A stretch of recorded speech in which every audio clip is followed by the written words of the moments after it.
All right. What is going on, everybody? Welcome back to another episode of Nerd Talk. How you guys doing today?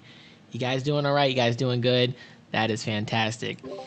As always, you know who it is. Your boy Gnosis Tech here, and we're going to be bringing you some fresh news. Of course, joining me as always is the king himself. He once again arises to join us on these special occasions. King Ken. Thank you, Ken, for joining me. Up? And not only do we have Ken, we've got a new special guest, somebody who I've been waiting to do this podcast with for quite a long time, along with Ken. It is the man who comes in on his steed, Rodeo Reed. It is Rodeo Reed. Oh my goodness, look at that. Just clap your hands, everybody. This is fantastic. Today we've got a great podcast for you guys. What? A great what? Platform. Okay, thank you. There you go. We got a great podcast for you guys today. Today is not going to be tech news. So, whoa, I know, we're doing new stuff here. What's going on? Today, we are going to be talking about games. Because we are not just tech heads, we're gamers. And we got to talk about it. Departure from the norm. Exactly. Not the normal thing we normally do here, but you know what? We're going to change it up. We want to expand, grow, become something more than just tech. Of course. So, we're going to be talking about Fallout 76 and Anthem. And boy, do I sure have a lot to say on both of these games. There's a lot to say about both of them. Absolutely. Everything about Fallout has already been said. Well, it hasn't been said on this podcast, so before it hasn't been said by us. That's fine. I will gladly say it out loud. Don't worry. All right, but before we get into it, as always, got to give a shout out to Gnosis. Again, every time you listen to the podcast at the beginning, you hear that sweet sounding tune. You're probably saying to yourself, what is that? It's my boy Gnosis making that fire music. Just released another new series called Best Kept Secret. And trust me, it is flames. If you haven't heard it already, make sure you check it out at soundcloud.com/Gnosis. Show him some love, show him some support. Get this man to the top so he can stop working and just make music all day. Get him to the top. Come on, guys. So, again, soundcloud.com/Gnosis. I normally have a banner that's there, but I don't have it. I got to find it. So, we're going to forget about that. But let's go ahead and get on to the news. So, how are we doing today, guys? We doing all right? We doing good? Doing great. Doing fantastic. Good. You know, got off of work, Ken. Yeah. Ken, you're the king. You don't need work. To be. You don't need work, Ken. You don't need I it. just filled my belly with spaghetti. There you go. See that? Reed's the guy in the right mindset. He's eating food. Spaghetti is terrible. What? Well, Spaghetti is not terrible. I don't know what you're talking about. Terrible, Ken. Yeah, I don't know. He's right. I don't know what you're talking about, I Ken. never said nothing good. Ken, I don't know what you're talking about. Spaghetti is delicious. And I want to apologize if it looks like I'm looking up. I'm show that we think that Ken is tripping. He is, very much. I'll let you know that everyone's entitled to bad decisions in their life. Yeah, and you're one of them. You are one of them. Sorry if it looks like I'm looking up, guys. I got a new mount, and it's vertical instead of horizontal. So my monitor is on the top, so I'm looking at that because that's where all my stuff is. And my webcam is like right here. So nonetheless, don't worry about it. Here we go. So first thing I figured we'd talk about is Fallout 76 because the game has been out for a while. I'm sure most of us have probably gotten the opportunity to play it. Reed, have you played Fallout 76? I've had a brief opportunity to play it. Most of my experience has come from watching reviews and watching, obviously video logs and stuff from it. So I've seen quite a bit of Fallout 76, and there's definitely a lot to say. Yes, so I know Ken and I, we have the game. We played the game for an essential amount of time. I've recently stopped playing the game. We're going to go ahead and get into our thoughts on 76. Why is it either great, not so great, and what could they have possibly done any differently from what they did? So my take on the game is I'm very disappointed. I'm very disappointed. I started You're in a minority then, Jeremy. I know. I'm growing. It's growing. Well, the only reason why that I was disappointed at first was because I was having a lot of issues with the game personally, and they're working on the kinks for it, so it's improving. But a lot of the times when I would go to fight enemies or shoot enemies, it would not register the hit many times. and the enemies would do some really crazy stuff. So I have more to say. It being a first-person shooter, that's kind of a big, like, Yeah. I can't shoot things. Yeah. I guess I die. I can't responsibly shoot anything. So Yeah, exactly. It makes it very difficult to enjoy it when I'm getting a headshot, but the headshot does not register. Or I'm getting a body shot and I know I shot him in the body, but it does not register that I shot them in the body. So it's like the game starting off was very, very buggy. And you couple that with the fact that a lot of the weapons that you're shooting are semi-automatics and bolt actions. Mm-hmm. You deal with a lot of rifles in the game. Yeah. And when your shots don't connect the way they're supposed to based on your inputs, it can definitely be really frustrating. It is. Now, especially when you're fighting an uphill battle like that. Yeah, I will say that fighting in third person is a little bit better than fighting in first person. I don't know why, but it just is. So, Ken, what are you thinking, Ken? Are you loving the game? You hating the game? Because you over here just open up Pandora's box. I know, right? Yeah, go ahead and enlighten us on your opinion. We care to know the king's opinion. The first few moments of the game I thought were fine, like besides the obvious glitches, but that's every Bethesda game. Yeah. But once I got into it more, I'm just like, this is super boring. There's nothing to do. Like, they took out what makes Fallout. They took out all NPC dialogue besides little computer terminals and robots. Mm-hmm.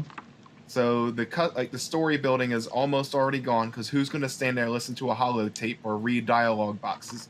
That's how people felt about the first Destiny. I don't want to read all these codexes to give me the story. Yeah, I'm the same way. I don't listen to the holotapes. Like, as soon as they play, I just pause them.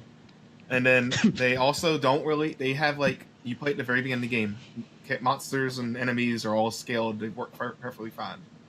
But, you walk for maybe 10 minutes in one direction, now you're going to get destroyed by, like, level 50 super mutants just strolling around. Yeah, absolutely, yep. And I go do a quest that I got when I was, like, level 17, 18 or something like that, I'm not sure. And now there's a giant plague bat, just whatever they're called again, just raining hell down upon me. And then I decide, I'm going to log out and log back. Maybe I'll get a different server or something better. Nope. I just get in, and now there's a diseased one raining hell on me instead. Yeah, I remember that. I remember we were playing, and out of the blue, like, I think, what was it? Like, some flying monster. I forgot what it was called, but he was just wreaking havoc on us. And then we had, like, level 60s and level 50s. And then we had one where we were going into a specific area, and it just spawned like, 50 robots out of the blue. Oh yeah, that was insane. He spawned like 60 or 50 Mr. Gutsy elites. It was like out of nowhere. It was like what? We'll teach you to quit this game, Ken. Yeah, this was before that. Like, we were literally doing a mission, and we were coming back from getting an item or something like that, and we had to push a button to turn it on. Literally, they spawned so many of them, Reed, that, like, they burst out of the building. They pushed themselves out of the door because there's too many. Yeah, it was crazy. I was like, this is unreal. This is not meant to happen. It was absolutely insane. Like, that was probably the most fighting we had to do. And we were all running low on ammo at the same time. So we're over here like, we're like, come on, where did this happen? I ran out of ammo, and literally I was just beating them to death. And I would beat them, die, spawn, go back, beat the same one until we finally killed them all. Yeah, absolutely. Yeah. So it was just a whole debauchery after like the first couple of hours of, like, I'm with Ken on it. The first few hours I was enjoying it because it's a new game, and I love giving new games their opportunity to show what they can do and cannot do. I'm not loyal to really any game company, so I know for some people will feel a lot differently than how I feel, especially if you're a person who is a fan of the Fallout franchise. This may have been either something you really, really hated or something you were like, I'll give it a try. But the first few hours of the game, I thoroughly enjoyed it. But, as time progressed, it was more of the same thing. It was just you're going to go do this. You're talking to a terminal. It wasn't a lot of content to really keep you into the game and immersed in the game. And that was one of the biggest things for me, that I felt myself more so scavenging and picking up and crafting weapons and picking up all these other items than really actually progressing into, any of the missions. And sometimes with the missions themselves, some of them I would go do, and they were glitched out. I couldn't complete them because I would be in the area that it would tell me that's the objective, or they'd tell me it would talk to the terminal. I would talk to it, and nothing would happen. So it just seems that they really didn't take enough time into making sure that the game starting off was, good, because this is something definitely different from what they normally do. For being a multiplayer, like for trying to make the push into the survival multiplayer genre, the world just feels extremely lifeless to me. Like, not only is it like the scarcity of the NPC characters, and by scarcity I mean obviously they're not there, but also just the fact that, like, no matter what quest you complete or what objective you perform, it just seems like there's no lasting impact that you have on the world. And even if you go back to like Fallout 4, like that mission where you sent that ship, that old Revolutionary warship that had that big rocket booster built into that, you sent that up to the top of a skyscraper, and it unlocked this whole new quest line in the game. Like, just little things like that you just could impact the world with. And that also goes into with your base, how you can build a base in this game, kind of similar to how you built bases in Fallout 4. But when you leave the server, your base goes with you. So it's almost like you're not actually making any lasting impact on the world by putting a base down and building turrets and building the settlement for yourself, when as soon as you leave the game, it just disappears like you weren't even there.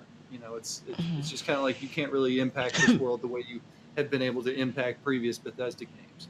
Yeah, and I find that I'll be honest with you, I never used my camp. So, like, I have a camp laid down, but I've never built on it whatsoever. It's just somewhere I forgot to, somewhere I laid it down. So I don't necessarily find it very useful, personally for me, because I'm always going to different areas. So I could have done without it, or, maybe a better implementation of it, but I've never used my camp system whatsoever. Yeah, that was one of those mechanics in Fallout 4 that I used very sparingly, was building the camp, just because it seemed a little bit more meticulous and involved than it was probably worth in the long run. And so when they implemented that into Fallout 76, I understood it, because I thought, if they were making their push into the survival game genre, which, by the way, it's very different from how I initially thought it was going to be, where they said, okay, it's going to be a survival multiplayer game. So immediately my mind goes to like Ark Survival Evolved, Conan Exiles. Okay, yeah. And it's very, very much different. Oh yeah. And, for reasons that we'll get into, not least of which is probably the PvP aspect, but that's a whole topic for discussion, is the PvP in this game. Yeah, which I never attempted the PvP, but then again, a lot of times when I was in the server I was in, there really wasn't a lot of people to begin with. Like, I was literally just in the world at one point by myself, and like every so often I may come across like one other player, and I think at the time when I was playing it, the PvP was almost so bad that nobody did PvP because it was just terrible. So people would walk by me, and I would think they're getting ready to shoot me, but they don't. They just keep moving, doing whatever it is they're doing. So for anyone who doesn't know, the way PvP works in this game is basically someone has to initiate PvP, but there's like almost like a grace period where the person getting shot at has immunity from the bullets for like a few seconds, and they can shoot with full damage against the person who's like the aggressor. So right. it almost prohibits you from starting an interaction. I know, because Calvin was playing with us a couple of times, and I called an orbital strike on his home with him in it, and it just killed me instead of doing anything to him. Yeah, it was perfect. It's like the person has a little bit of invincibility for at least a little while, but the person who's trying to create the interaction has to spend ammo and leave themselves vulnerable so that they can have this exchange, and it's just very poorly implemented. It is, and I might be nitpicking, but I believe, if I remember correctly, there is a cap frame rate lock on it to, I think, 30 FPS 30 FPS, and I will say you can definitely tell that it's locked, because the gameplay just doesn't feel smooth. Walking around, turning, that whole feeling that that normally you would get on like 60 FPS, 144, depending on your monitor, of course. Right. You don't get that same experience here, and I think that really does take away from the experience of Fallout because it's an open world. You get to explore, but when it's choppy. It makes it feel worse than probably what it necessarily is. And I know they have been doing a lot of updates for the game to improve the servers, the stability, and the performance of the actual gameplay itself. But it just feels like, really, I would rather than maybe start working towards increasing the frame rate to, maybe 60 FPS to make it feel a little bit smoother than what it is, because it just doesn't feel fluid. If I could springboard off what you just said, Jeremis, I don't know if you guys have already seen controversy, but there was a thing a while back I saw where if you used any sort of graphical mod in Fallout 76, just even if it was not even tied to frame rate, but just to enhance the resolution, let's say, there were people being banned for life. Oh yeah, I read something. I read about that.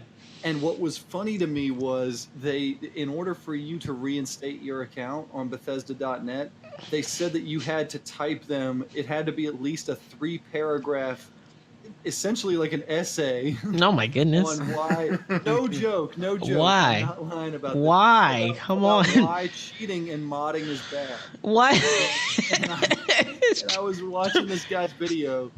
And he basically said, "Yeah, you're right, Bethesda. I made a very bad choice. I bought this game. That's what I'm sorry for." Yeah, and I think to make it worse, I think there was a point. I don't know if it's still now, but there was a point where they actually decreased the price of the game. So people who paid $60, there were people who they were paying only now $30 for the game, and people were extremely PO'd because it's like, dang, I paid a full price for this game that's doesn't even seem polished. And somebody else is just gonna go get it for $30. Came out in an unfinished state, and then you drop the price on it. All right, now I gotta say so. Think of now all the stuff outside the game. Of course, everyone knows that Bethesda's. Hey, here's some cheap backpack you can buy it for like $10. Oh yeah, there's all the scandals going on outside. So now Bethesda also thinks it's a good idea to release or sell now a Vault 76 leather jacket for $276. I saw that, and everyone was comparing it to like a trash bag or something. It was crazy. It's gonna be made out. It was so bad. They ran out of leather for it, so now it's gonna be made out of. Hey guys, we can't give you a canvas bag because that material. We had a shortage of material. Right. A shortage of canvas. Like, exactly. Come on. It's funny too because I have a Fallout 76 shirt and I like the shirt. It's really nice, but I saw that made out of canvas. No, it's not made out of canvas. In fairness to them, that canvas bag looked cool. Like, yeah, it did. The Westech canvas thing. It looked cool, but it's like you had a shortage of canvas, and then all the lawsuits came in, and then you suddenly found hey guys, there was this hidden store of canvas that we didn't know about. No, you know what else happened too? Because they saw all of the streamers and the YouTube people who actually played the game and showed it off and everything. They had pictures and video like they posted what they got from it. They were getting canvas bags before the game even launched. And all the normal players were getting all the people who actually paid money to get this collector's edition. $200 for By the way, people, can we stop with the collector's editions already? It's a racket. Can we just stop that old practice? I don't mind them doing it, but I mean, just give them what they said. Give them what you said you'd give them if you did. Right. And the class action lawsuits and everything, and then they give them 500 Atom points so they can buy a must-have. Yeah, they could buy the character a mustache on the Atomic store. And you know what's best part is it wasn't even enough points to buy the outfit on there. No, to buy a skin, which the skin that cost more than that came with a canvas bag. Oh, it was like when you look back on this entire last 2 months since the game is released. I know it's early February now, but the last 2.5 months ish, it's like you could literally write a college course on how to not release a video game. Yeah, very true. Based on everything that they've done, just hey, everything that Bethesda did following the release of Fallout 76, just literally do the opposite, and chances are your game will release okay. It'll be way better, way better. I honestly, they should have delayed the game. They should have really put more effort and time into it. They should have never released it. Well, if they were, well, I mean, they of course nobody asked for the game, but I mean, if you're gonna release a game like this, you know, at least make it worth something. And I mean, honestly, they were gonna do it regardless. So if anything, they should have delayed it, perfected it, got it at least somewhere where it was decent and with content. A lot of these patches have fixed issues that modders have said that they could have fixed easily. Oh, there's some other stuff we talked about. I'm sorry. Go ahead. Go ahead. I would say, all right, you go. No, I was just gonna say, like, relying on modders to fix your game is not like that's embarrassing. That's just unacceptable. Yeah, that's unacceptable. No, you're a developer. Bethesda has at this point more money than any of us will ever dream of, and there's a certain level of quality that we can expect from our AAA games. Mm-hmm. That I mean, this is just, I mean, it's embarrassing. But go ahead, Ken. All right, now you're reminding me of something saying that. So there are patches and fixes to the game. So at one point, I know that for some reason bobby pins weighed like 0.10 pounds, which is ridiculous. They don't weigh that much. There's no way they could weigh that. Yeah, much. And so they fixed it. They made them weigh like 0.01. Thank you. And then later on, they're like, "Oh, we're releasing a new patch to fix updates." They released the patch. It reverted that fix back to what it was before. So, which pretty much proves to the point that they are just building off of old versions of the game and trying to release it, but they're so bad at fixing their own issues that they can't even fix old mistakes they had in the old versions and re-release it. They're correcting things and breaking things that they corrected previously. Because they're using older versions of the game to fix it, but they're not fixing the previous issues. Again. Yeah, it's kind of like as they go along, they just figure it out. Like, I don't know if they have any plans for content in the future, which at this point, it's going to be very tough to get people back on it. But yeah, I mean, it's going to be very. They have so many things they've got to do. I honestly don't think they have any content planned on this because there are so many things they have to still work out with this game before this game is even now stable enough to then start putting content on there. So it's like any hopes they had, they're going to be working on this game for quite a while. One of the future plans I hope they have is just to pull the shutdown lever on the server. They're like, but that's Fallout 76 is no more. Where it's like the kill switch. Just hit the kill switch, John. It's over. The next update is an update that says we're done with making this. They've already like made people feel like they don't like. I don't want to say they don't like it, but Fallout has definitely had like a negative image put on the name now because of this game by itself. Yeah. I mean, that can go back to Fallout 4. Like, if you go back and watch reviews of Fallout 4, and I like Fallout 4, I do. But if you look at that in comparison to New Vegas and Fallout 3, there are definitely a lack of mechanics there. Specifically, the morality system, which I always thought was one of the best parts about Fallout. The fact that, at least in Fallout 3, I don't have as much experience with New Vegas. I played a little bit of it. But in Fallout 3, based on how you behaved in the world and the choices you made, that affected the... Not only the outcome of decisions, but it also affected the NPCs that you would run into, the quests that you could access. Obviously, if you were a giant bastard, there would be like 6 or 7 bounty hunters sent, after you every couple of hours, and they would give you high level. Like, there were just different advantages to different morality choices, and that was kind of stripped out of 4. And Fallout, being built upon that same framework as Fallout 4, reusing a lot of the art assets and character models, and pretty much, from what I understand, most of the AI architecture was ported, was a direct lift from Fallout 4. So, to Ken's point, I mean, I don't know if anyone really asked for a big multiplayer Fallout game. Nobody didn't. Everybody was thinking Fallout 5 was going to be the next game. Right. And a single player, and I'm not completely opposed to the idea of a multiplayer Fallout, but you have to do it the right way. Like, for example, if it was like kind of in a more Borderlands aspect, Borderlands is very different. But if you look at it this way, like if it was a PvE majority game where there was a dueling mechanic that could be, accessed if you wanted it, that's a way you could implement PvP without having to think like. When I was walking around in Fallout 3, the last thing that I was thinking was like, oh, I just wish some dude could just run through here and wreck all this shit I'm doing right now. You know, like it just. Am I allowed to curse on here, by the way, Jeremy? Yeah, we're all good. Go ahead. All right. Sorry. Didn't want to overstep myself there. How dare you, Reed? I asked for forgiveness, not permission. It's okay. Your forgiveness is accepted. But yeah, there were just moments like that where I would think, you know, I mean, it would be cool if I could have one of my friends to help me out, but not in like a PvP survival game type way. So in that regard, yeah, I don't think pretty much anyone asked for this. No, and it's funny too because I don't know if you would know Reed, but Ken, I remember talking to you and Calvin about it, but. The people that made Fallout New Vegas are actually making their own variation of a Fallout 76 with the Outer Worlds. And I'm waiting to see with some gameplay. I think I saw a little gameplay, but not much. But I'm interested to see. I saw the trailer, like the little teaser. Yeah, I saw the trailer, and I came across I think some like guys actually showing just the world itself. And I'm very interested to see how that's going to do because I was like, man, if this does way better than, which it will, because it already looks pretty good. Yeah, and Obsidian has proven themselves to be a competent studio. I mean, then again, I would have thought the same of Bethesda before this. So, it's just funny to think that the rule book has kind of gotten tossed out here recently. It's funny to think that there are a whole bunch of games that are out there that are like what Fallout 76 tried to be, and Bethesda didn't take any of that in and use that. They were just like, okay, here's a game.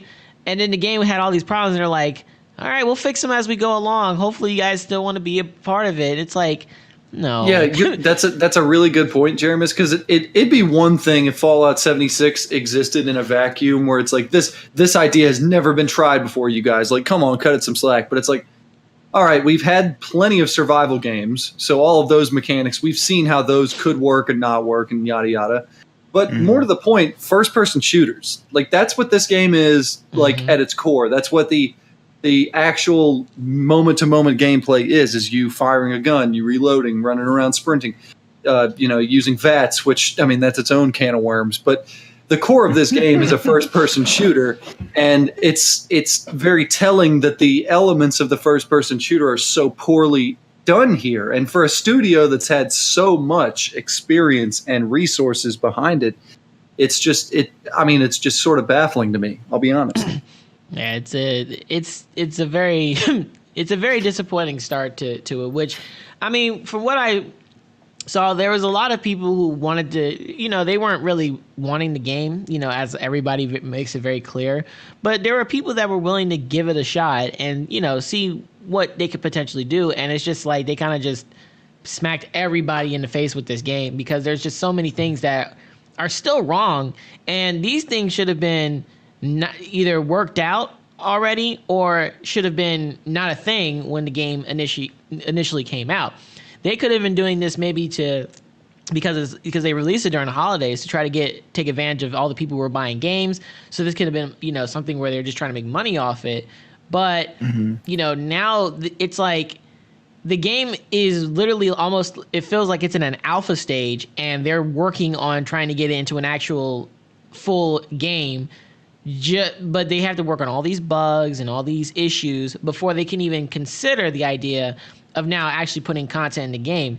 And by the time they do that, their player base is going to start going down because there's not really much to do in the game. And there are people who are, level 60 already, who've got everything and maybe have already done everything in the game.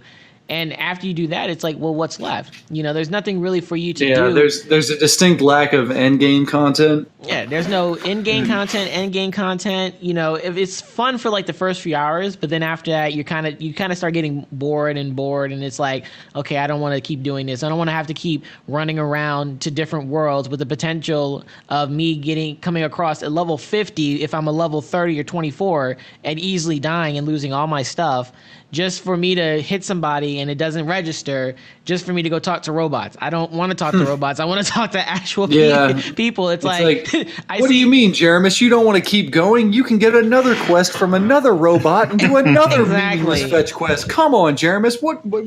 How could you possibly have more fun than that? It's like, come on. Like, who cares about having NPCs in the game? Just robots make the best.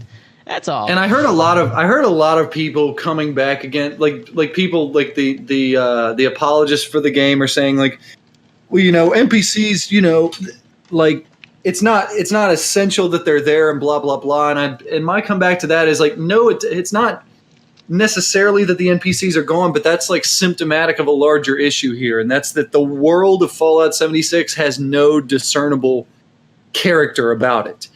And say what you will, the other games, all of the other Bethesda games have their problems, right? I mean, we can all agree, like all the other Bethesda games, they have their issues. But at the end of the day, anytime you pick up a Bethesda game pre-Fallout 76, that world that you're entering into has some sort of character to it. You know what I mean? It has like, it's almost like a lived-in feel that you're a visitor to this place, and you have to learn the aspects of it, and even though sometimes the dialogue can be a little stilted and, there's glitches here and there. We all know that. But the actual, like, world feels, like, alive and stuff is happening around you. Mm-hmm. And in Fallout 76, you never really get that sense. At least I didn't. Now, I played a lot less of the game than you guys did. But I never really got the sense that I was, a visitor to this new, strange wasteland where there were all these fantastic creatures and funny, obviously they're not here, but funny like NPCs and funny, people that have these interesting stories that you learn about and you can kind of get swept away in. Well, yeah, I mean, for me, it's just not present here. For me, the more I play, I just started losing interest. Like, the storylines, the holotapes, all those things. I wasn't interested, in any of that. So kind of for me, it was like I almost was looking for something to, be like, oh man, I'm excited. Like, oh man, I can't believe this is happening or this is happening. Nothing really did anything for me that really made Fallout 76 stand out from any other game that's just like it.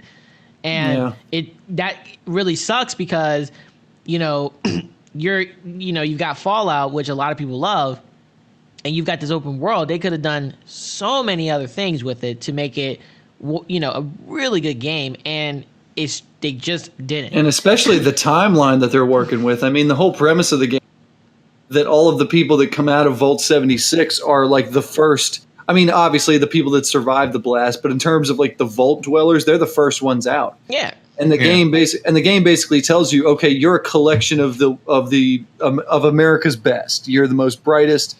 The smartest people we could gather, and that doesn't really jive with what you're doing. Like from a PvP, I understand it has to work mechanically, but from like the PvP aspect, it's like, well, why wouldn't I be working with that person? You know what I mean? Like if we're all part of Vault 76 and we all came from, we've spent the last 25 years that the Vault opened. After the war.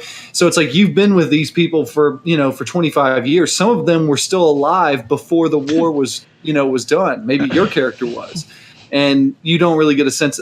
It goes back to that original problem I was stating before, but there's just a lack of character about the world. And obviously, like you guys were saying, the quest givers pretty much all being terminals and holotapes and computer recordings and things like that. That takes a lot of the luster out of it, Yeah, so I mean, it's like, you can say NPCs are not essential, but in a game like this where there literally is no content and you're doing the same thing just in a different way, and then having NPCs wouldn't have been too bad, every once in a while to come across somebody who's not a robot, who's actually human. Right. Even if you had different creatures that you could talk to, something to make it where there's something for you to do and enjoy in the game. We can all go in right now and do the same missions and just keep doing that same thing over and over again, and that's all you're doing. It's like you're doing like training modules, all these tests, and it's like, this is not what I want to do in a game. I want action. I want crazy things to happen. Oh, we have plenty of crazy things. Gutsy, it says 50 guts is flying out the door. Ridiculous level bosses coming out. We have boss enemies that can't get over a waist-high ledge. Yeah, it's just and you can cheese them by running behind it and then to and fro and to and fro ad infinitum. Yeah, I had of course I always go into any new game with an unbiased opinion because I want to give it my full attention to see if it's something that personally for me I would play. And I thought because of how Fallout 76 seemed, it was like, okay, this might be something I'm interested in. And getting into it, starting off kind of how Ken was, I enjoyed it for maybe an hour or so. I liked the music. I liked the way the world was looking. I liked the the fact that I had the enemies, things like that. And then as I started playing, I'm going to different areas, and I'm like, man, there's really nothing for me to do but just pick up items and have my backpack be overweight all the time for me to have to drop stuff. So it was just one of those things that I don't know. I mean, at this point, Fallout 76 it seems to be a massive fail, and they're gonna keep trying to make this game work. And I mean, they could. Who knows? Maybe they'll pull like a No Man's Sky, but in all honesty, they're gonna have to really work on this game heavily before I can consider going back and giving it a lot of my time. And for me, it's like I feel like I've wasted $60 because there's not anything I can do in the game that'll keep me coming back and wanting to play it. It's like if I'm bored and I have nothing to do, I might play Fallout 76. But if I've got other games lined up and I'm going to play those, I will play those immediately way before I will play Fallout 76. So I'm never going back to that game. I don't give a hell. I don't care what they do. Okay. I'm glad that game's terrible. I'm glad that Jeremus brought up No Man's Sky because I'm actually of the opinion that games like No Man's Sky and Destiny and Fallout 76, I think that they're all part of a trend that is actually good for the gaming industry in the long term. Mm-hmm. What I mean by that is these games that launch with such, like No Man's Sky obviously was built on this giant premise. Ooh, look, this giant universe that you can explore. And then it's like, well, what do you actually do? And you're like, well, I mean, nothing really. It's just kind of as wide as an ocean, shallow as a puddle. Destiny, it was built up as this giant, expansive, galaxy-wide story-driven experience, and then you get in there and there's no story.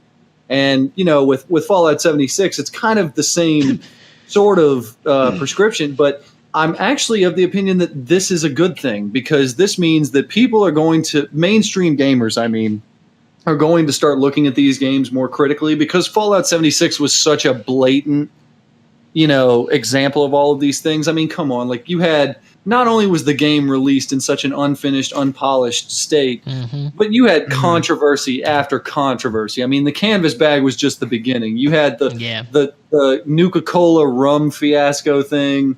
You have you had what's happening now where they're releasing that leather jacket for almost $300 and it just looks awful and people are like, are you kidding me? After they shit talked your game so much and said they've hated it and you've done so much shady stuff, you expect them to come spend $300 on a jacket. Instead of making a giant free update to the game that might have helped, mitigate certain things, it's like, no, let's release the $300 jacket. And they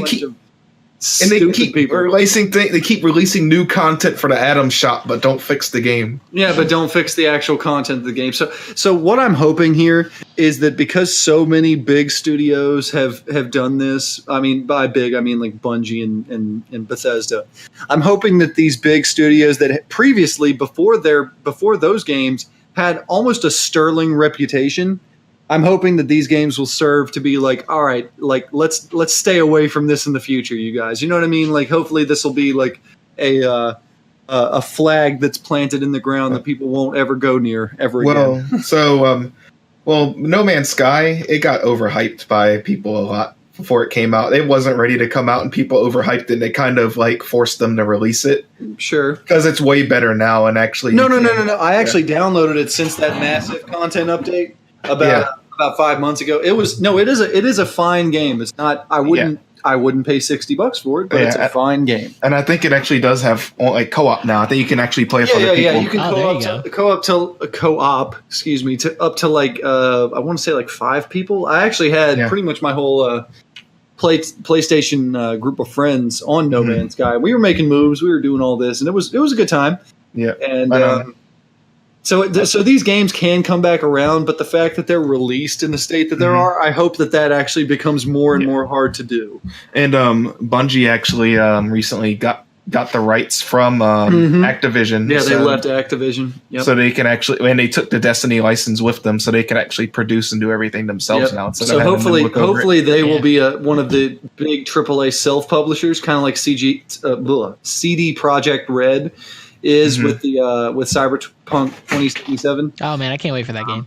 Yeah. Oh, exactly. But that's the whole thing is now that Bungie has that independence from that big publisher. I mean, it's feasible that they could do that themselves.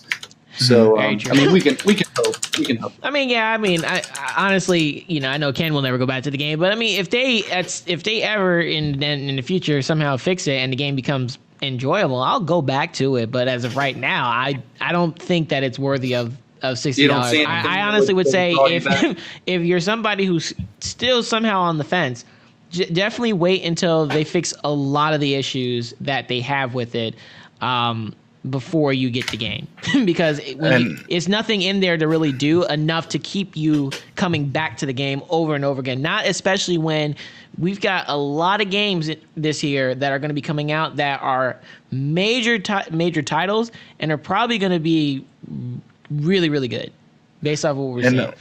And if I can touch back, because we talked about CD Projekt Red, if it's all right if I branch off a little bit. No, go ahead. I hope it doesn't affect Cyberpunk that their creative director left for Blizzard Entertainment. Uh-oh. Hopefully. Oh, I did not hear about that. Did he really? Yeah, that was back last month. He left for Blizzard Entertainment, so hopefully he already did his part. And that's strange because I've seen a bunch of articles that are like a lot of Blizzard devs are jumping ship right now with the whole Diablo thing. So well, they probably. I mean, hopefully he did his part and then he moved on afterwards. Right. And because when is the game supposed to come out? I don't even know. 2077, like the game state probably. But they also agreed to give the creator, like the writer for Witcher, they agreed to give him more compensation even though they didn't need to because he already signed an agreement. Yeah. I didn't read into it more, but I saw that they decided to give him more compensation for it, even though he had already signed a deal that he wanted a lump sum for it because he didn't believe the game would actually be successful and told him it wouldn't be. Yeah, I'm looking on this this article that was published on January 28th, and it says that Cyberpunk is set to release anywhere between 2017 and 2022. See, look. so it's like thanks PC gamer. Wait, so they're telling you it was this article was made on the 28th of January, and they're telling you it could be released between 2017 and 2022 when it's in 2019 right now. My goodness, we're oh Lord, that's a long time for you guys. It may have already been released and we didn't even know. Yeah, maybe they've released it and only a few select people got the game. It could be. So yeah, PC gamer, man. I know, right? Crazy. So that's Fallout 76 in a nutshell. Terrible game. Don't buy it. One last thing that I'd like to touch. Oh, go ahead. And it's not even really, it's not even really about 76. It's about the future of the Bethesda games. Mm-hmm. So, what does this mean for Starfield / Elder Scrolls 6? Because we know from not, I don't think it's Todd Howard's Twitter, but I think it's like the Bethesda support page that the engine that they used for Fallout 76 is going to be used going forward into Starfield and Elder Scrolls. Oh God, so. no! I thought they said they were working on a new engine for that. If they released something about that since then, I haven't seen that. So, I mean, I'll defer to you on that one. But the last piece of information that I saw was that they are planning on using this engine for the next 5 to 10 years. And I was like, oh, God, help us all. Shaking my head. This was not worthy. These graphics were not worthy of them continuously using it. Like, they gotta come on. I mean, especially we're getting more powerful graphics cards and games starting to get for real. More detailed. I mean, this engine was having problems back in Fallout 3. But the thing is that this engine is from an older one. It's not like they created this for 76. True. No, this is the one. That's what I'm saying. That's the problem. Yeah. It's been used on every major Bethesda production since. I don't know, Morrowind. I don't know how back it goes. I read, it's hard to say because I'm reading Reddit and some people said that it's going to be using a new game engine for Starfield and Elder Scrolls. It may. I mean, they may have since the debacle that is this game, since they found out how poorly this is going over, maybe they were like, all right, guys, maybe we now have to make a new engine because of how poorly this was received. It may just be this engine. They're just going to update it some and say it is a new engine. No one knows. They could. And I mean, DICE did that with the Frostbite engine, but then again, the Frostbite engine was not created in 2002 or whenever Morrowind came out. I don't know. Hey, don't worry. You know what? It can't. Frostbite came out like 2008 or something. The longest running game engine is still the Half-Life engine. Okay, there you go.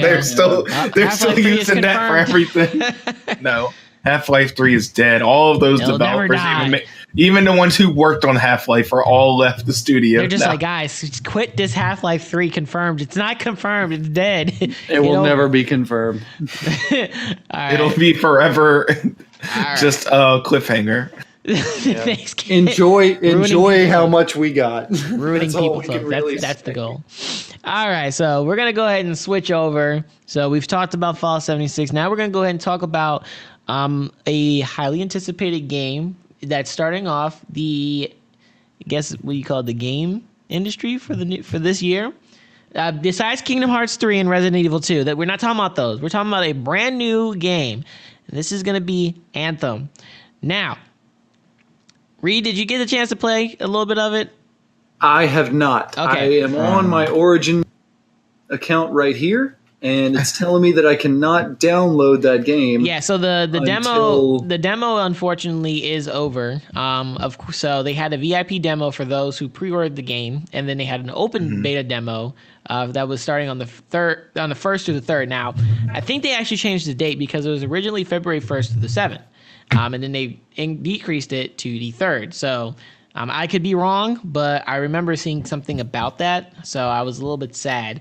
Yeah, it's looking here on Origin like I can go ahead and preload on the 13th. Yeah, and the release date. If you're an Origin, is that the full release of the game? Well, the full release, if you're an Origin Access member, will be on the 15th. So if you have Premier Access through Origin, so if you paid $15 a month, then yes, you'll get an opportunity to play the full game on the 15th. For everybody else who just pre-ordered the game and doesn't have the access, it'll be on the 22nd. Now, I actually have the Premier, and then I also pre-ordered the Legend of Dawn edition. So I'll probably I'm definitely keep my Premiere because I want to get a chance to play the full game. Yeah, I've got Premiere, so I'll be able to go ahead and just play the full game. Yeah, so you'll be able to play the full game with me and Ken. Did you just pre-order? I just bought the game. Okay, so Reed and I will be able to play, and then Ken, you'll just have to wait until the 22nd, which is fine. That's fine. I mean, y'all need. It's a handicap for y'all. Yeah, I mean, the only reason why I got the Premiere was because you wait in the back of the line like the peasants. The Legend of Dawn edition for some reason did not send me the code, and I wanted to be able to play the VIP demo, so I went ahead and just purchased the Premiere. It's Operation Shield. They get you to weaken the front lines, and they send in the better one, the best. All right, yeah, that's how they do it. So there is promises, Ken. There is a lot of hype behind this game, and of course, we've gotten an opportunity. Well, a lot of people have gotten an opportunity to play the demo, both VIP and the open beta demo, because of course it's accessible to all systems, PC and console. Now, I'm gonna go ahead and get kind of some of the things that at least I, saw a lot of people had issues with the game, and then we'll kind of go into more so the gameplay of it, and then the overall experience, and then kind of more so the concern. So, one of the big issues was obviously EA servers. They did not have enough capacity to hold a lot of people in, so a lot of people were getting kicked out. People couldn't get into the game. This was happening especially on console, so Xbox One and PlayStation 4. A lot of people were having issues being able to actually load up the game, which of course, brought in some, uproar. It's no fun to be able to play a game if you can't get into the game. So when they did the VIP beta, this was a massive issue. Not a lot of people could really get into the game. Now, for me personally, I had no issues getting into the game. I did at some point have an internal error that's eventually was fixed. and then I was able to get back in. That was really the only issue I had as far as actually loading the game up. Did somebody leave? Sorry. Oh, you're fine. So, now I have a reasoning as to why I think the VIP demo had that issue, but they claimed that they fixed it and that the open beta demo would not have those issues. Now, going to the open demo, there were still those same issues. Now, I know they didn't promise that they would all be fixed, that they did say that it would be reduced. So, but people were still having issues. I know my roommate, he was having an issue with, being able to get on. He was on, then he got kicked off, and then it kept reloading. So there were still some issues with EA servers not really working that well. What's new about that, though? Huh? So what's new about EA servers not working? Right, yeah. I mean, EA servers are not good as we speak. So, in all honesty, I think first off, this game is to me coming in already to some bad press because of what happened previously with Star Wars Battlefront 2. EA and BioWare are not really in the best position. There's a lot of hate on them as of right now, so this game is kind of getting a little bit of that hate because of it. Nonetheless, I don't think they expected as many people to play Anthem for the VIP demo as much as people did, which in a way surprises me a little bit because this is pretty much one of the biggest games coming out of 2019. This is pretty much the first legitimate brand new game, big game coming out from a big franchise. To not be prepared for people wanting to try this game out is a little bit shocking. But I'll say honestly, I'm pretty sure EA put all their money into Battlefield 5 rather than this. I'm pretty. It seems maybe, which is sad in its own way. Yeah. It is. So, but I think they did probably underestimate the amount of people that pre-ordered the game.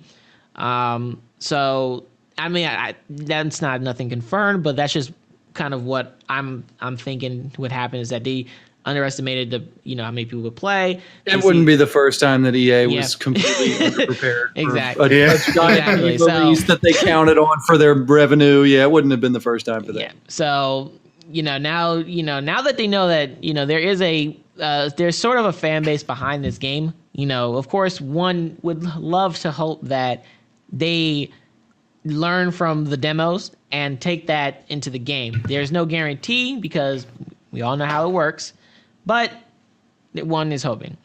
Now, for me, at least with the experience, and, I could be the only one who's, somewhat optimistic about this game. For me, of course, the servers were an issue, but the gameplay itself, I thoroughly did enjoy it. One of my biggest things was, of course, the flying mechanic, because a lot of this game kind of requires you to move around a lot. That's kind of what I got from the gameplay, is that trying to stay in one position and just shoot is not what this game is intended to do. It's intended for you to be on your toes and to keep moving, and that's kind of the feel that I got a little bit from it. And my thing was the flying mechanic, because since, you're riding around these javelins, the flying mechanic has to be on point. And on a PC, on a mouse and keyboard, it's not the best implementation of the flying mechanic, but after adjusting my settings a little bit, it was a lot better than when I first started. Now, of course, Ken, I know when you did it you said that for yourself, controller was much easier, 10 times easier to use. So if you're not playing controller, you're doing yourself some bad things. You're not doing anything. You can be who you want to be. Be who you want to be. But they did say that by release, they already are going to have a patch to fix keyboard and mouse controls to make it smoother while flying. Well, I will give them credit, because one of the issues I had was when you go underwater with a mouse and keyboard, the mechanic was terrible, because as soon as you moved your mouse, it was like the sensitivity was cranked up max. And my sensitivity was very low. So when you would try to fly through the water, it was like, what in the world? You're going crazy. When they did the open beta, it was much better. Now, I still did have a little bit of trouble, but it was a lot better than the VIP demo. So I'm that's why I'm a little bit optimistic, because it seems like they're actually trying to make this game work. It's not one of those things that it's a serious afterthought. It's like they hear that they're hearing the complaints, they see what's going on, and they're doing what they need to make the game come to fruition. Like I said, the experience for me, the flying mechanic, I thoroughly enjoyed. I think for the betas to be betas, it was almost seemed like the game was very well polished. I enjoyed the gameplay. Flying around the javelin suit was probably one of the best feelings you could possibly get in this game. It felt really good to do, and it was fluid. So it was very easy to go from the floor to the air. Now, one of the things with the demo is that they don't really kind of tell you what the mechanics are. You kind of just go into the game and you kind of got to figure it out. So a lot of times you spend a good maybe minute or so trying to figure out what the controls are so that you can, go out and do what you want to do. Once you figure out the controls, to me, the flying was a very fluid experience. It made it where it wasn't something I had to think about. I just did it. And I like that. I like the fact that I wasn't thinking about, what's the fly mechanic again? No, I knew it and I was doing it, which was nice. Now, before I get any further, Ken, I want to hear from you because I know we played a little bit of the demo and I know you played the demo. So as far as experience, of course, excluding, the issues with the servers, but what was your experience out of Anthem as of right now? Well, all the mechanics of it actually ran really smooth. So I didn't have any problems with that.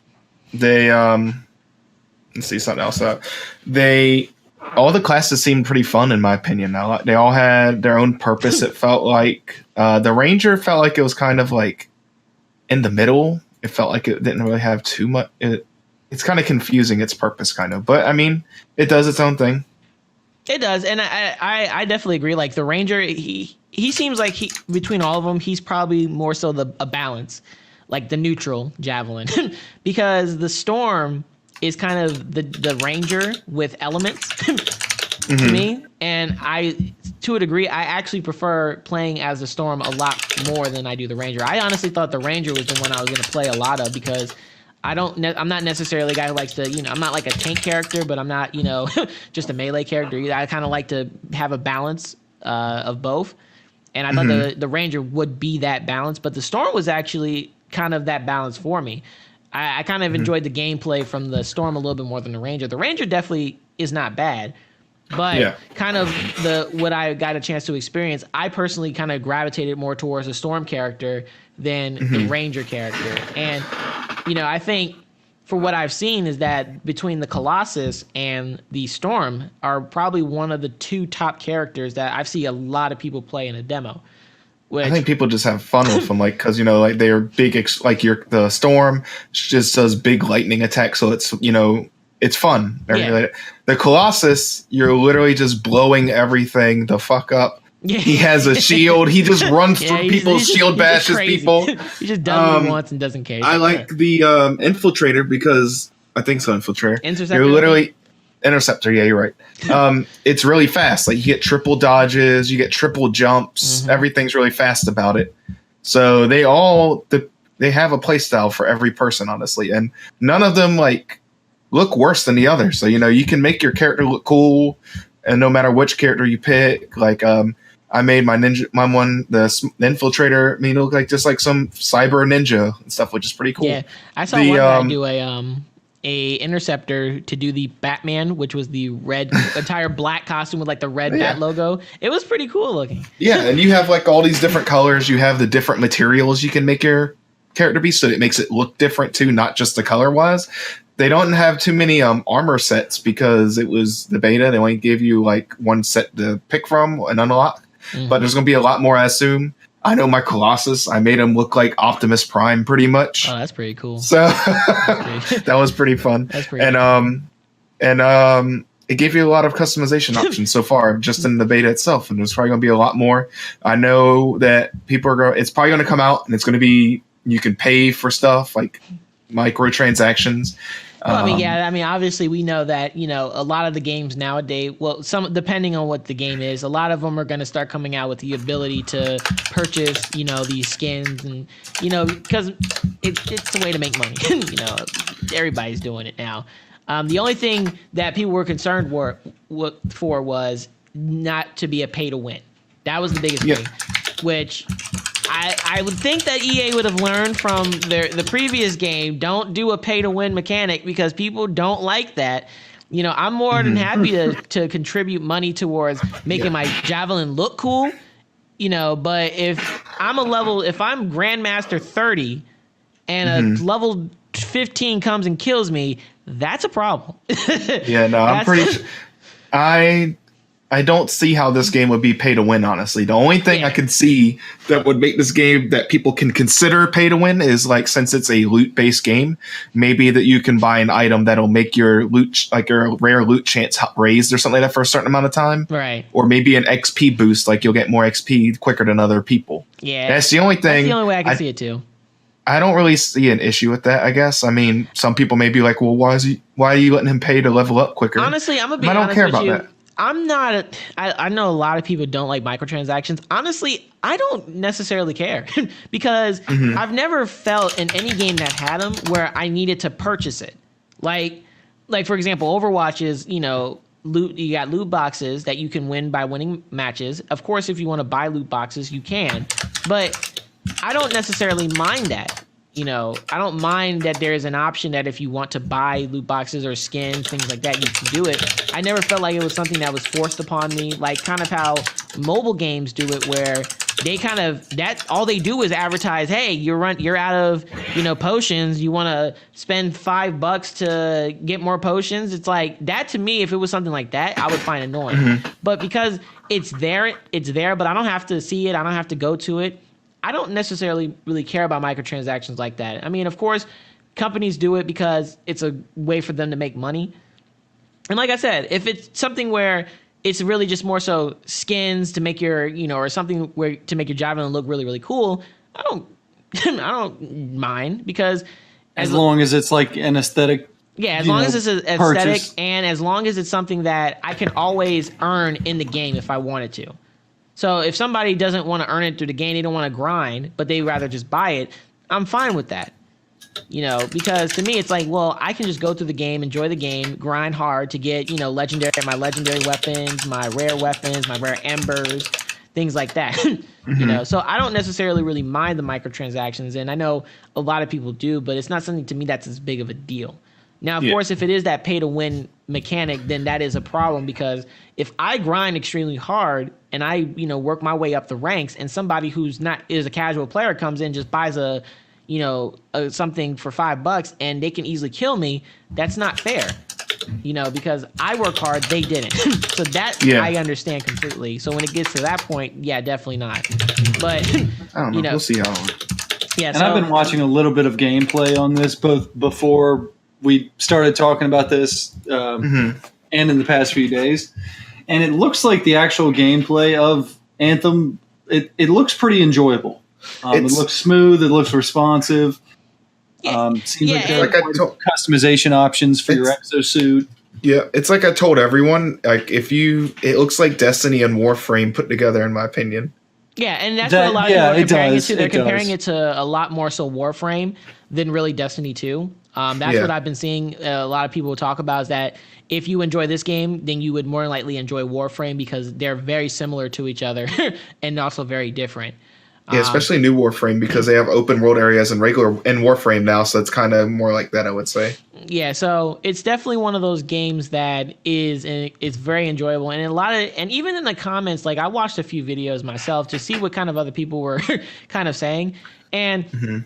Of course, everybody's biggest complaint was servers. It's like, man, these servers are terrible. But people who were actually able to get into the game enjoyed themselves. It felt like that if this game were to have released right now, it would already have been very well polished because it felt so good for it to just be a demo. And I think that kind of something that surprised me a little bit was that, wow, for a demo, normally I'm expecting the game to have all these bugs or some issues, and the game didn't actually have that for me at all. Literally, the only issue I had one time was the server issue, and that was it. My gameplay, I didn't have an issue playing the game. There was no crazy glitches. There was nothing like that at all. So the game is very enjoyable. And another thing that I liked about it were the enemies. So from what I got a chance to see in the demo, there were different types of enemies that you fought and went against. And I like that. Something to, keep me on my toes. And on top of that, the enemies aren't just dummy enemies. These enemies have some level of intelligence, and they have a very, very similar power set like you do. So just like you have a storm javelin, they have a storm javelin. And their storm javelin can freeze you. They have snipers that can take down your shields. And the enemies, even the little minion enemies, like I guess they're called the minion, they move around. So that's where, for me, kind of that experience, that, that heart racing, that intensity of, man, I can't just sit in one area and just shoot all day. If I don't move, I'm going to get killed. That, for me, excited me because, I'm not a big fan of, I can just go into a certain area and I can just stand behind, a rock all day and just keep shooting the enemies. I like the fact that the enemies come to me if I'm not moving. And even when I think I'm safe, I'm necessarily not safe because that enemy could be right behind me shooting me down. I like that because, that adds an extra level of immersion and a different level of experience. I don't really experience that a lot with a lot of games that are out right now where, the enemies are somewhat smart and they're coming to you and they're actually, taking you out and they have the same level. So the things you can do to them, they can do to you. I don't experience that with a lot of games. So to be able to do that is very refreshing. So you have to be on your toes. You have to keep moving. And you kind of you do have to work as a team because when you're with a group or a squad, the level of difficulty increases. So if you're playing by yourself, then the enemies aren't really that hard. They're workable. So you may get a lot of enemies coming after you, but because you're the only one playing, they're not that difficult to take out. Versus when you have a group of 4, the enemies are going to be a little bit tougher. So you all have to kind of work together and kind of make sure you're in the vicinity of each other. Otherwise, you guys will start getting picked off one by one. And I've had that happen a few times where a lot of the team members I would start venturing off. They would get picked out, and then now we all died. Or we all lost. So, go ahead, Ken. I would say, speaking of people not following along, when Jeremy had to leave one time, sign out the game, so we're sitting in the boss room waiting for like 15 minutes. I'm just glad the other people didn't leave and they were patient enough. I know. I guess they were. I guess they thought that I was figuring out where to go, and I didn't know that you guys couldn't advance. Yeah, that's something I wish they had. They need to add a kick button in case people do something like that. Yeah, they do. There was no way I could find to kick you. So even though I was the party leader, I couldn't find a way to kick you. And I'm sure they'll probably have that in the actual game where you can kick somebody. But because we were in the demo, there's probably a lot of things in the demo that we didn't get a chance to have that more than likely we can. Like, for example, if you get hit and you die or you go into a malfunction, it'll say respawning, but you don't respawn. But your teammate can still pick you up. So I don't know if it's something in the actual game. If you die, then you can respawn and then get back in. Another thing I did like was if, for example, you say you got kicked off the game and you loaded the game back up, you can continue the expedition with the people you were playing with. That's I like that. Because if it's like, man, we're going against a boss and it's intense and I get kicked out, it's nice to know I can just come back in and continue off. It's not like I have to start a new game, wait for them to finish, and then I can join them. No, I can rejoin them. So I do like that idea. Now, Ken, did you get to the Tyrant Mine mission? Yeah, that's the one we were doing. Okay, yeah. That's right. So I will say that the boss, the big boss in that it was very enjoyable for me. It was very enjoyable. It was with the interceptor. It was kind of easy if I played it safe because you're so fast you can dodge almost anything. Yeah, and I mean it did take a lot of work to get the health down on the enemy, but it was manageable, and I was definitely enjoying it.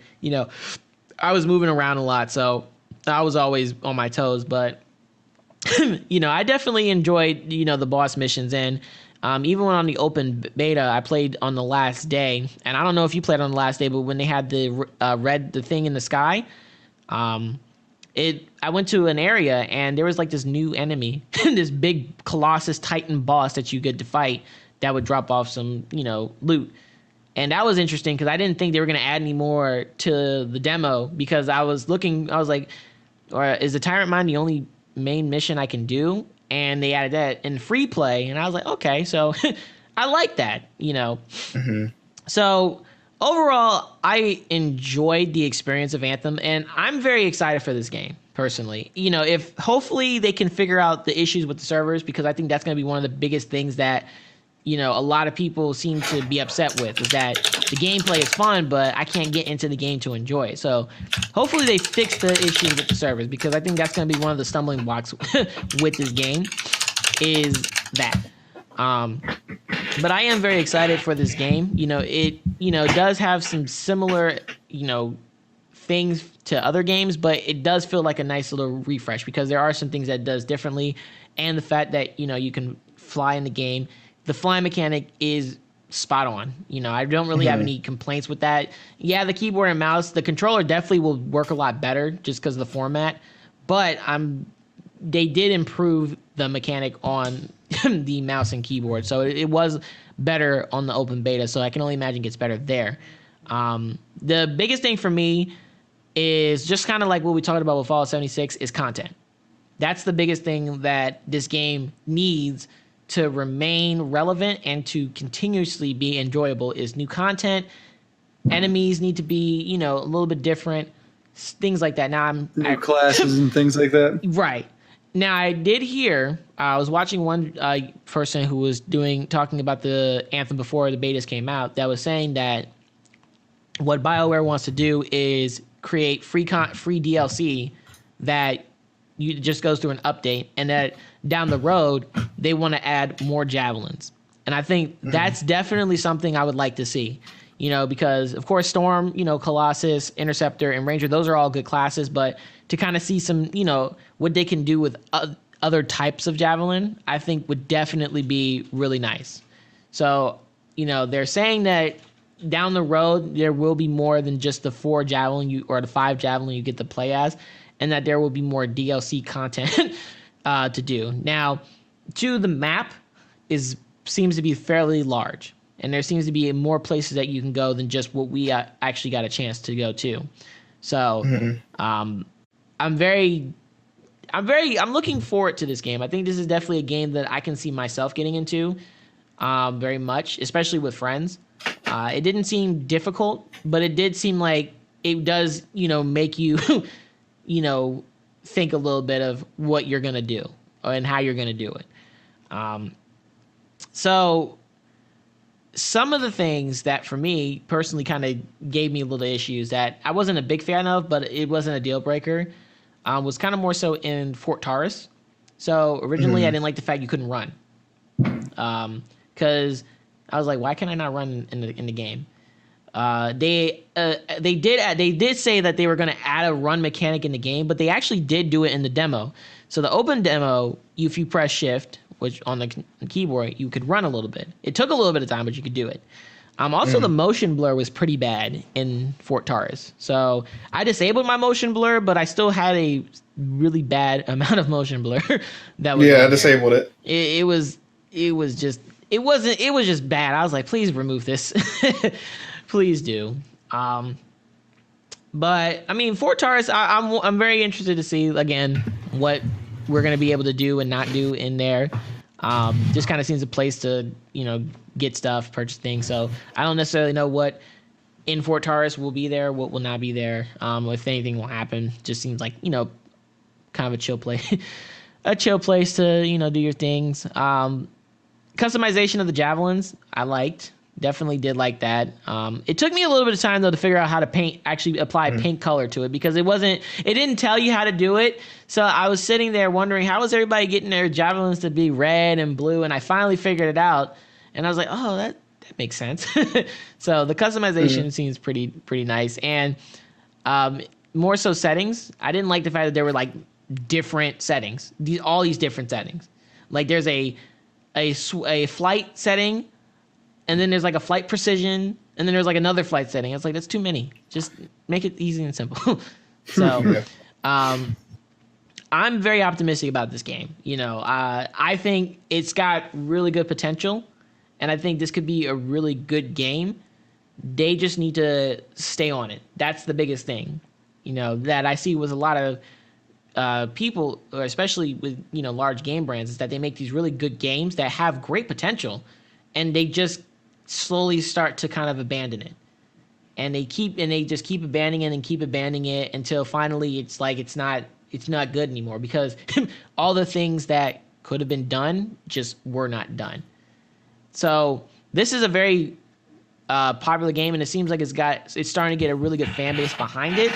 So to me, if they want to keep those players, keep those people, keep bringing us content, if they do free DLC, I think that would be a major step in the right direction. I don't mind if, you do free DLC, and then if you want to pay for maybe something else, I don't mind stuff like that. But if they are thinking about doing free DLC, more javelins down the road, that is something that will definitely keep people wanting to come back to this game. I know for me, when I wasn't playing the game, I wanted to play the game. And that's the type of feeling I like to have when I go into a game, is that I want to keep coming back to this game. Even if I've done the same mission 3 times, I want to keep playing that same mission again because I enjoyed it. It was fun. It was intense. It had my heart racing, but it wasn't impossible and it wasn't difficult at the same time.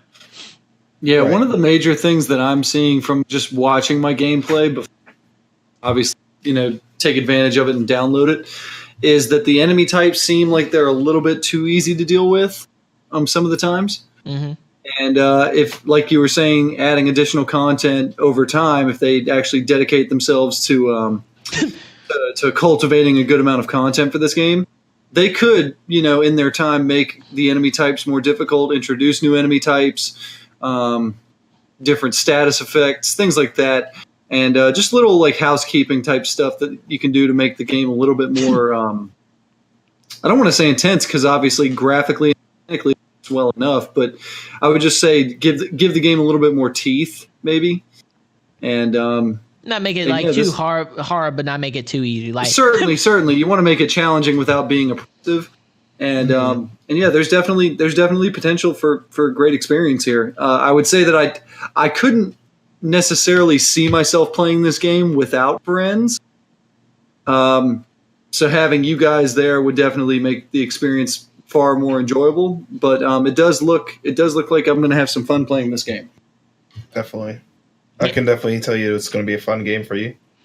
Yeah, and I definitely agree. Like, and to go on what you said with the enemies, like, one of the enemies was the Dominion. So there were different types of Dominion. You had, of course, your little minions, which were pretty easy to take out. Those, they weren't that hard. I don't know what the other one, the Elite, I want to say. The Elite, there was guys who snipe. So if they got you with their laser scope, basically they completely take out your shield.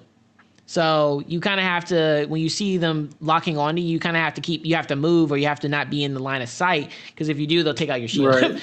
Then you have the ones that are kind of like the Storm Javelin, where they have the elements too. So a lot of times when I first started playing, I would get frozen, and you'd have to press space in order to get out of it.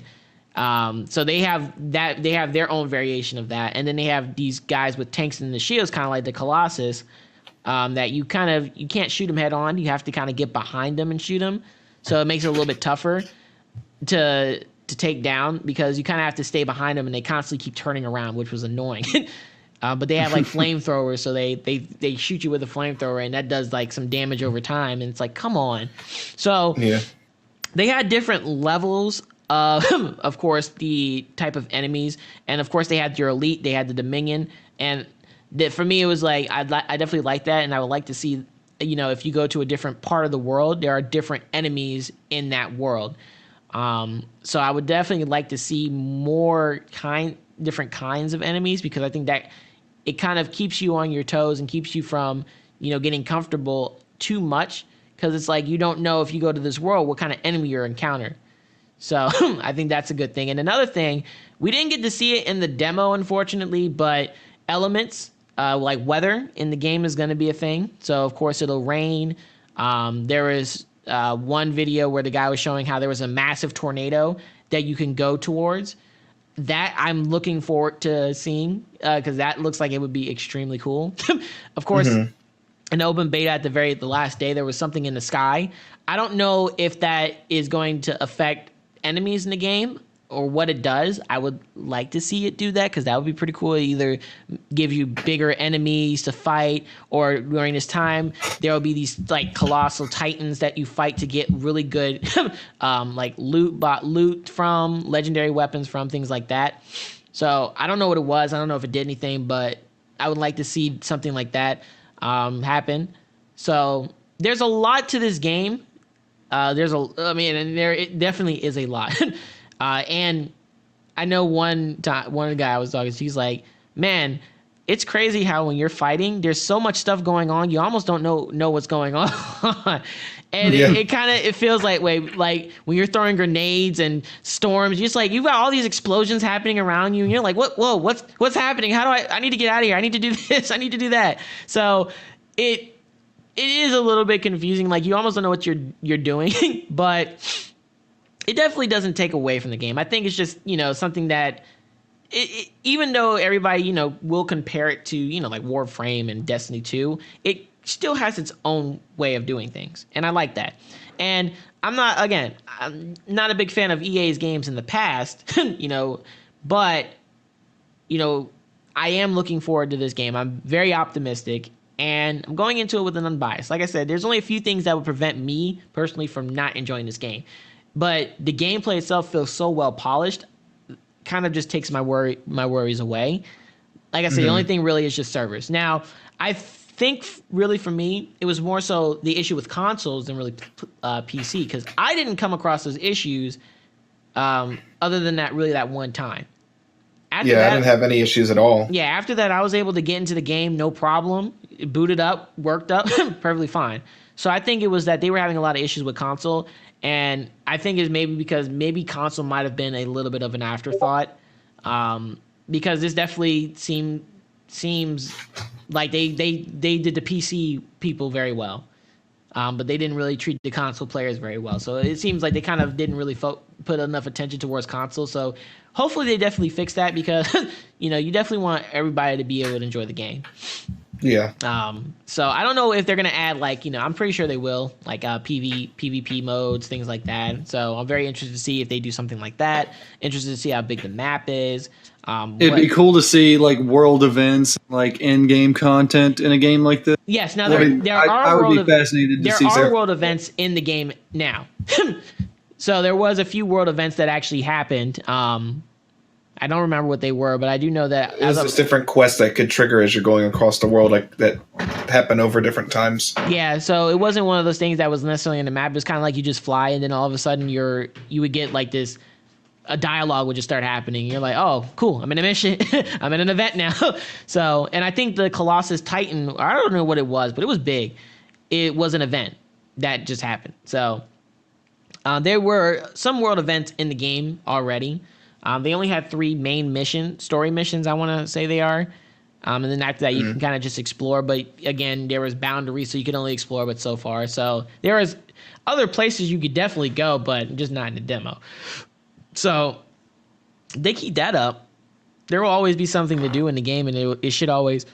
Excuse me, it should always, remain. If there's a big focus on updating the content with new enemy types as well as new javelins and things like that, then they could make it something special. I don't know if they're going to do more javelins, because this seems like it's just a class-based game. It's not like going to be Warframe, where I think they pump out new frames all the time. I think they have the capability. If they do more javelins, it'll probably be something that it doesn't happen a lot. It'll be like you'll get maybe one new javelin way down the road. Like I couldn't imagine them doing more than maybe 2 or 3 more javelins before that's it.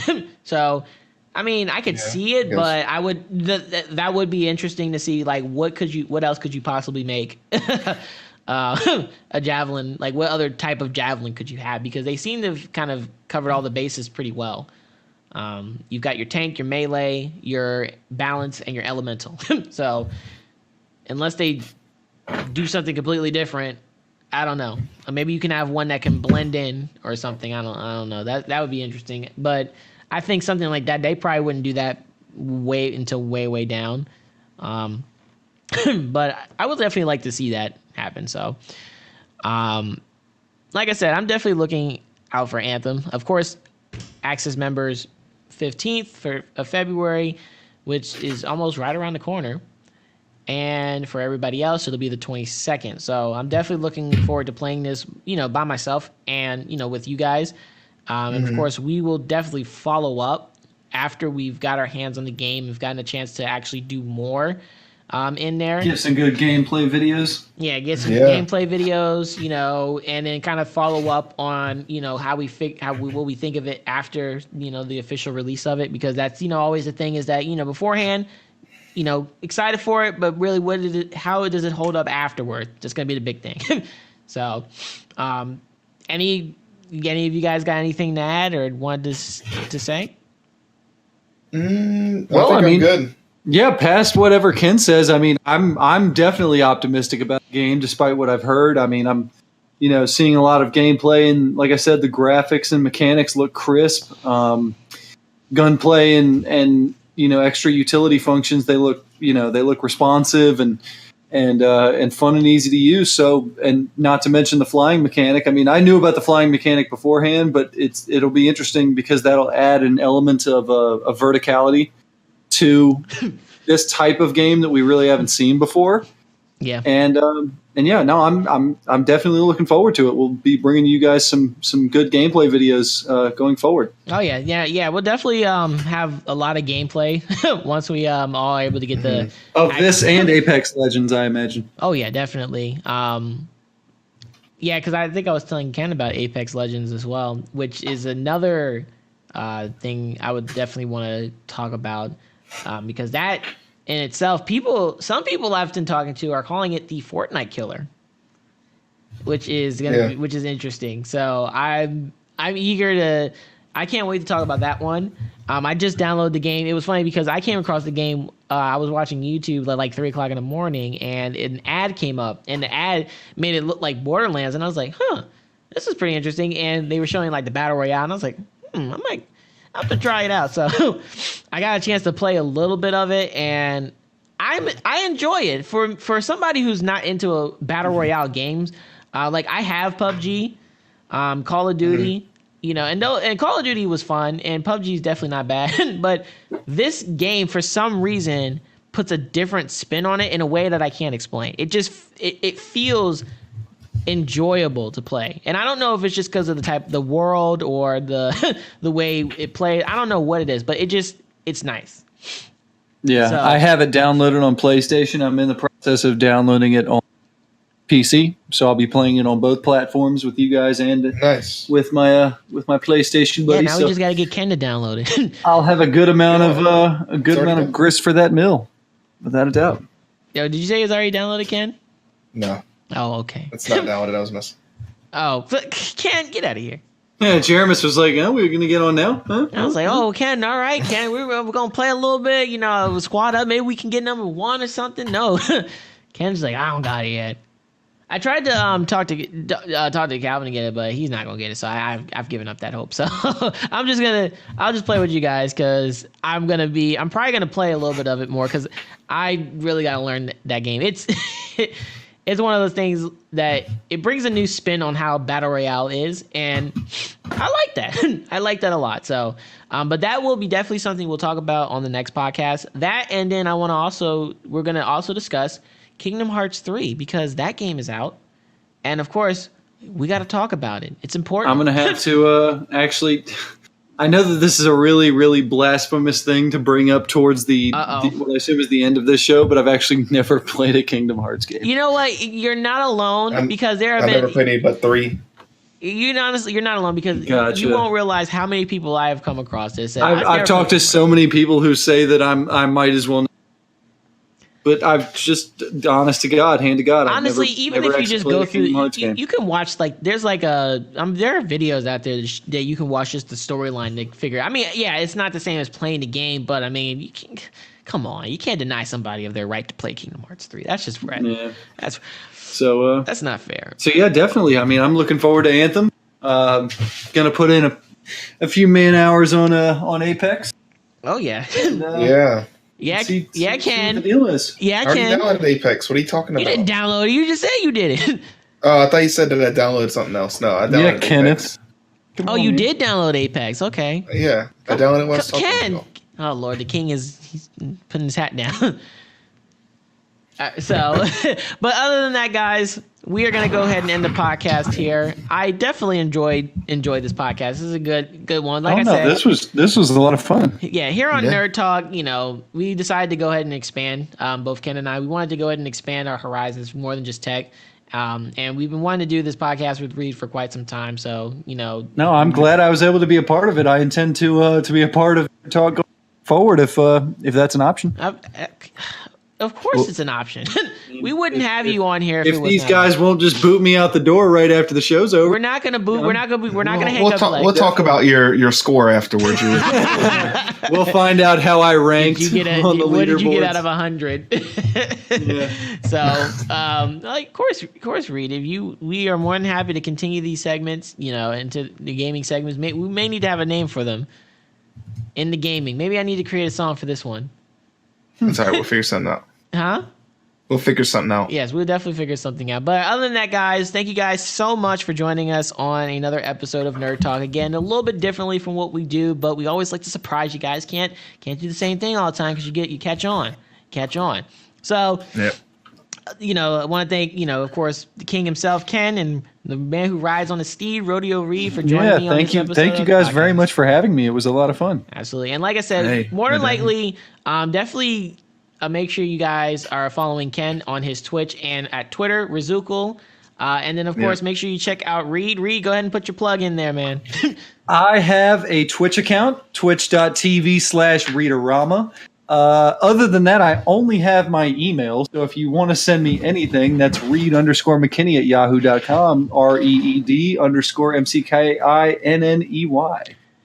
I don't have a Twitter, Instagram, or Facebook because I am a dinosaur. Oh, I almost forgot. I didn't see this. I'm very sorry, but I'm your Mon Gaming. I'm your Mom Gaming. I hope I said that right. Hello. Thank you for joining us into the podcast, and thank you for unfortunately didn't realize we'd bump into each other. I didn't know this. Here we are. I didn't know this was happening, but thank you guys so much. Like I said, next week, not next week, but probably the week after, we're going to be discussing Kingdom Hearts 3, and then we're also going to be discussing Apex Legends. But make sure you guys are following here on the channel because I'll probably be doing a live stream of Apex Legends because I feel like getting my hands down and dirty with that. These guys are more than welcome to join me on some epic fun. It'd definitely be great. But nonetheless, definitely smash that like button. Yeah, smash it, hit follow, so that way you guys know when we go live again because we're definitely gonna have Reed on more than just now. So look forward to a new member. There's new blood in these parts. Exactly. So as always, guys, see how long you last. As always, guys, we'll just see about that then, won't we, Ken? Make sure you guys check out Ken and Reed on their Twitch channels. Make sure, of course, you guys are following me on both here, Instagram, Twitter, Facebook, and also make sure you guys subscribe to the YouTube channel because I always upload the podcast there. So just in case if you miss it here and you guys want to watch it, you can watch it over there as well. As always, guys, we'll see you guys in the next one. And remember, stay techie. Later. Be easy, everyone.